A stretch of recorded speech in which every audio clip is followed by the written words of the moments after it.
قلوبي عاملين ايه؟ يا رب تكونوا بألف خير. جينا لكم بقى بأكلتنا الصينية، ما بتاخدش اي وقت وبعمل سهلة وبسيطة. تعالوا نخش على الطريقة على طول.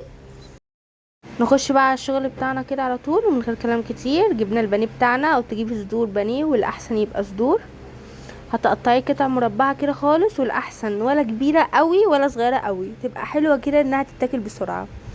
عملنا الكمية بتاعتنا وانت على حسب الكمية اللي انت عايزاها. هنا بقى المكرونه الشرايط، ودي لازم على الاكله الصينيه معروفه. عملنا برضو الكميه بتاعتنا وحطيناها في الميه تعمل زي اي مكرونه عاديه. هنا بقى توابل البانيه بتاعنا: باربيكيا وفلفل وملح وبيضه وصوص الصويا. هنا بقى حطينا دقيق ونشا وتوابل بقى، اي توابل انت حباها: باربيكيا وملح وتوم باودر، بصل باودر وكاري. نحط بقى البانيه بتاعنا كده وننفضه ونحطه في الصينيه بتاعتنا عشان ندخلها على زيت سخون كده زي ما انتم شايفين. شفت الموضوع سهل وبسيط. نيجي بقى للصوص بتاعنا. هنا حطيت 4 معالق كاتشب، على حسب الكميه انت ممكن تزودي اكتر من كده. والصوص الصويا بتاعنا، صوص الصويا ده يعتبر هو اساس الاكله النهارده. حطيت باربيكيا، وده اختياري عادي ممكن ما تحطوهوش، بس انا عشان بحب اي طعم باربيكيا في اي اكل فعشان كده بحطه.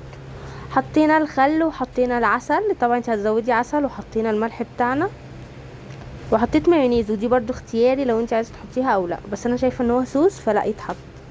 انت بقى والتذوق بتاعك في الصوص، لو محتاجه عسل هتزودي عسل، صوص صويا هتزودي، ملح هتزودي، اللي انت حباها هتزوديه.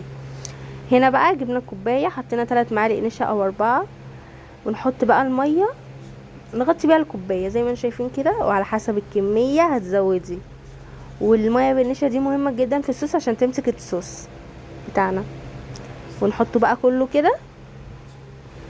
بجد يا جماعه الصوص كان خطير. انت طبعا بتدوقيه زي ما انا قلتلك، حسيت انها محتاجه عسل بصراحه فزودت. هنا اهو نقلب بقى كل الصوص كده.